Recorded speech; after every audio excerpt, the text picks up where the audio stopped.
Hello friends, మీకు నేను ఇవాళ ఒక క్రైమ్ డాక్యుమెంటరీ గురించి చెప్తాను. ఇది రియల్ స్టోరీ అనమాట. సీరియల్ కిల్లర్, ఇతను ఒక సెక్స్ అఫెండర్. ఇతని పేరు వచ్చేసి జెఫ్రీ డామర్.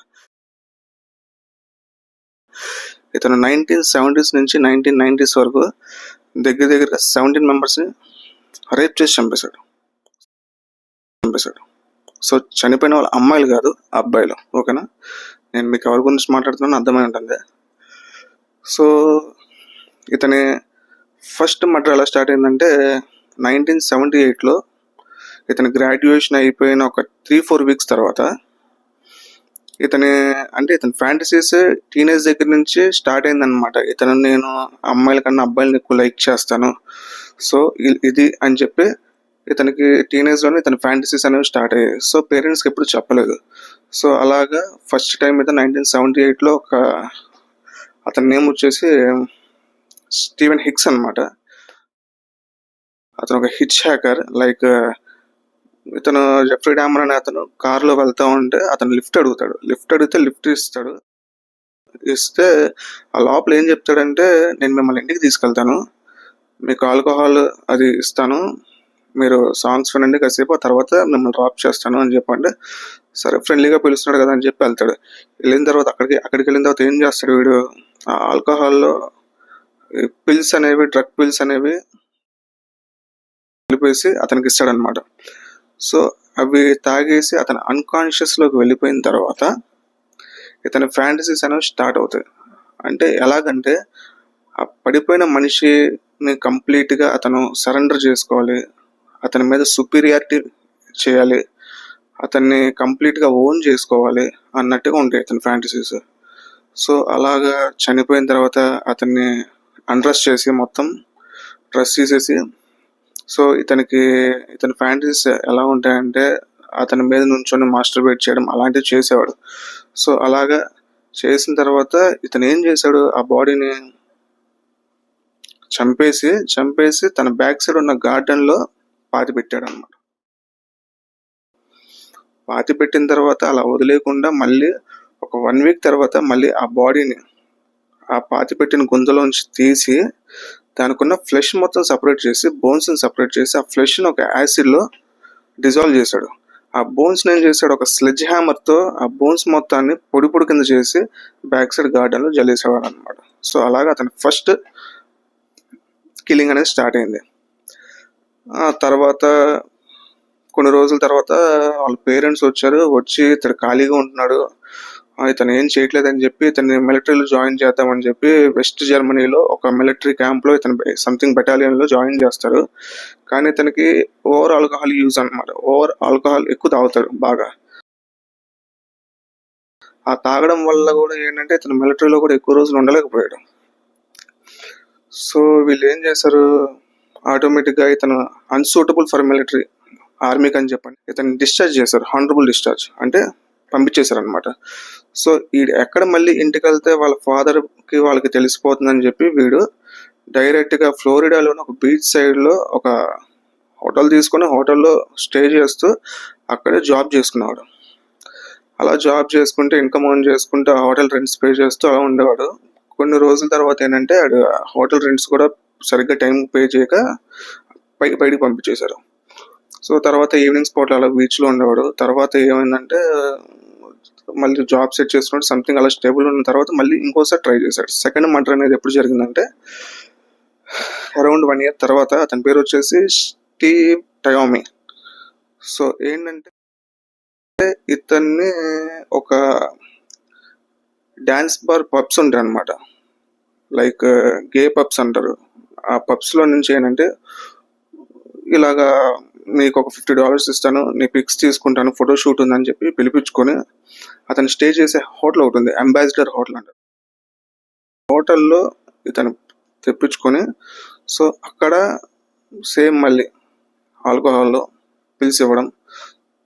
పిలిచి ఇచ్చిన తర్వాత అతను అన్కాన్షియస్కి వెళ్ళిన తర్వాత అతన్ని చంపాలని లేదు యాక్చువల్గా. ఆ రోజు అతన్ని జస్ట్ ఆల్కహాల్ ఇచ్చి అతను నిద్రపోయిన తర్వాత అతని డ్రెస్ మొత్తం తీసేసి అతన్ని ఒక ఇదిగా ఓన్ చేసుకోవాలి, సుపీరియారిటీ మెయింటైన్ చేసి తర్వాత మార్నింగ్ అయ్యేసరికి పంపించేద్దాం అని చెప్పున్నాడు. కానీ ఏంటంటే ఆల్కహాల్ ఎక్కువైపోయి వాడికి ఏం చేస్తున్నాడో అర్థం కాదు ఆ టైంలో, ఎందుకంటే ఫుల్ ఆల్కహాల్ ఉంటారు. అలాగా మార్నింగ్ లేచి చూసేసరికి ఏంటంటే ఆ చనిపోయిన బాడీ మీద ఈడు పడుకొని ఉన్నాడు అనమాట. లేచి చూసేసరికి ఆ బాడీ చెస్ట్ మొత్తం లైక్ పిడిగుద్దులు గుత్తారు కదా, అలా గుద్దడం వల్ల మొత్తం ఇదైపోయి bruises like blue colour green colour గా దెబ్బలు కనిపించి నోట్లోంచి బ్లడ్ అలా కారుతుంది. సో వీడికి అర్థం కాలే నేను ఎలా చంపాను ఏంటో అని చెప్పాను. సో చేసేది లేక ఇంకేం చేస్తాడు వాడు, షాపింగ్ మాల్కి వెళ్ళి ఒక లగేజ్ సూట్ కేసు కొంటాడు. కొని ఆ సూట్ కేసులో ఆ బ్యాగ్లో ఈ బాడీని మొత్తం ప్యాక్ చేసేసి వాళ్ళ గ్రాండ్ మదర్ హౌస్కి తీసుకొచ్చి బ్యాక్ సైడ్ గ్రేవ్ యార్డ్లో సేమ్ అలాగే మళ్ళీ పాతి పెట్టేస్తాడు. పాతి పెట్టి ఏం చేస్తాడు, అంతా చేసి ఆడికి ఫేవరెట్ పార్ట్స్ ఉంటాయి అనమాట. కొన్ని పార్ట్స్ ఒక్కొక్కరిని చంపుతుంటే ఆ ఒక్కొక్కటి దాంట్లో ఒక్కొక్క పార్ట్ అనేది వాడు సేవ్ చేసుకుంటాడు. ఒకటి దగ్గర హార్ట్ సంథింగ్, ఒకటి దగ్గర ఐస్, ఒకటి దగ్గర జెనిటల్స్, ఒకటి దగ్గర లివర్, అలా డిఫరెంట్. అలా కొన్ని వాడు రిఫ్రిజిరేటర్లో సేవ్ చేసుకున్నాడు, కొన్ని కొన్ని వచ్చేసి వాడు వర్క్ చేసే ఆఫీస్ ప్లేస్ లాకర్లో సేవ్ చేసుకున్నాడు.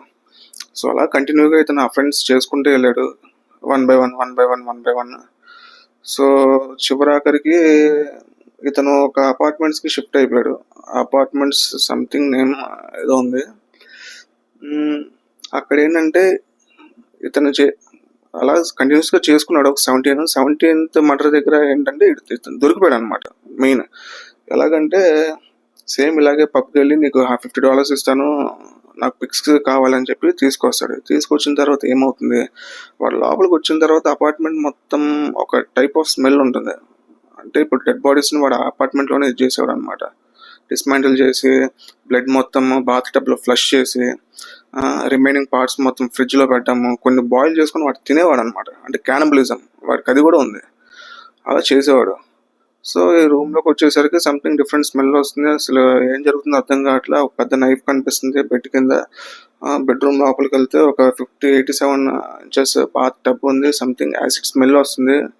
డిటర్జెంట్ ఏదో సోడియం హైడ్రోక్లోరైడ్ సంథింగ్ ఏదో యాసిడ్ ఉంది అని అబ్జర్వ్ చేశాడు. వాడికి డౌట్ వచ్చింది ఏదో జరుగుతుంది ఇక్కడ రాంగ్ అని చెప్పని. సరే ఈ లోపలే వీడికి ఆల్కహాల్ ఇద్దామని చెప్పి వెళ్తాడు, ఇస్తాడు.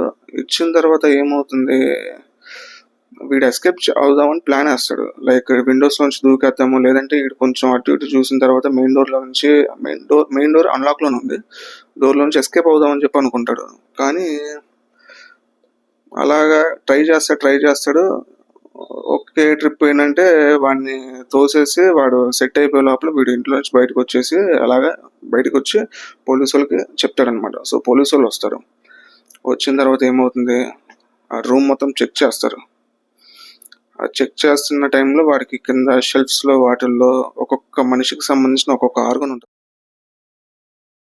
Like ఒకటిది heart, ఒకటిది liver, ఒకటిది టైస్, ఒకటిది muscles. ఫ్రిడ్జ్లో ఏమో ఎప్పుడో ఫ్లెష్ ఉంటుంది చూసారు, ఆ ఫ్లెష్ ఐస్ గట్లకి అతుక్కొని. తర్వాత స్కల్స్ ఉంటాయి. వీడు స్కల్స్ను ఏం చేస్తాడంటే ఫ్లెష్ మొత్తం తీసేసి ఆ స్కల్స్ని ఒక సాయిలాక్స్ అని ఒక detergent something business based acid అనమాట అది. సో అందులో యూజ్ చేస్తారు. అందులో వాడు ఏం చేస్తాడంటే ఆ స్కల్ మొత్తాన్ని నీట్గా పాలిష్ చేసి దాన్ని కూడా షోకేస్లో పెట్టుకుంటాడు అనమాట, అది చచ్చిపోయిన వాళ్ళని. అది సో అలాగే డిఫరెంట్ ఆర్గన్స్ మొత్తం వాడి ఇంట్లో నుంచి ట్రేస్ చేస్తారు. అప్పటికే ఆడ బాత్రూంలో 4 పుర్రెలు ఉంటాయి. అది కాకుండా పెద్ద డ్రమ్ము 87 gallons డ్రమ్లో దగ్గరగా ఒక 3 bodies ఆల్రెడీ యాసిడ్లో మెల్ట్ అవుతున్నట్టు ఉంటుంది. సో అవన్నీ వాళ్ళు రికవర్ చేసుకొని తర్వాత వీడిని జైలుకి తీసుకెళ్ళిన తర్వాత A to Z ఇంట్రాగేట్ చేస్తాడు. అడుగుతారు వాడిని, అసలు ఏంటి బాబు నువ్వు ఏంటి ఇలా చేస్తున్నావు, అసలు నీదేంటి అంటే ఆడికి అదొక ఫ్యాంటసీ, నాకు చిన్నప్పటి నుంచి అలా అలవాటు అయిపోయింది, నేను ఇప్పుడు బయటికి వెళ్ళినా కూడా నేను చేస్తాను, నాకు కంట్రోల్ ఉండదు దాంట్లో, నాకు ఏంటంటే అదొక ప్యాషన్ టైప్లో అయిపోయింది, నేను దానికి కంప్లీట్గా ఎడిక్ట్ అయిపోయాను అని చెప్పి చెప్తాడనమాట. సో ఇతనికి దగ్గరగా ఇతను చేసిన 17 మర్డర్స్కి కలిపి ఇతనికి ఫస్ట్ డిగ్రీ ఫెలనీ పడుతుంది. 16 counts అనమాట. అంటే దగ్గరగా 941 years without parole and bail ఇతను శిక్ష అనేది అనుభవించాలి.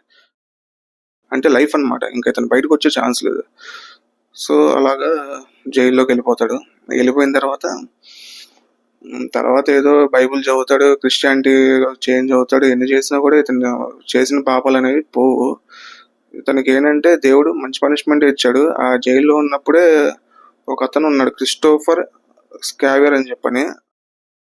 ఏంటంటే ఇతన్ని 20 ఇంచెస్ మెటల్ రాడ్తో తలగే పగలగొట్టేస్తాడు. వీడు బాత్రూమ్ క్లీన్ చేస్తున్నప్పుడు పగలగొట్టేసి డైరెక్ట్గా హోమ్ గార్డ్కి చెప్తాడు, నన్ను దేవుడు ఎందుకే ఉంచాడు, ఇది చేయడానికే నన్ను దేవుడు ఇలా ఉంచాడు, ఇదే నా కర్తవ్యం అని చెప్పేసి వెళ్ళిపోతాడు.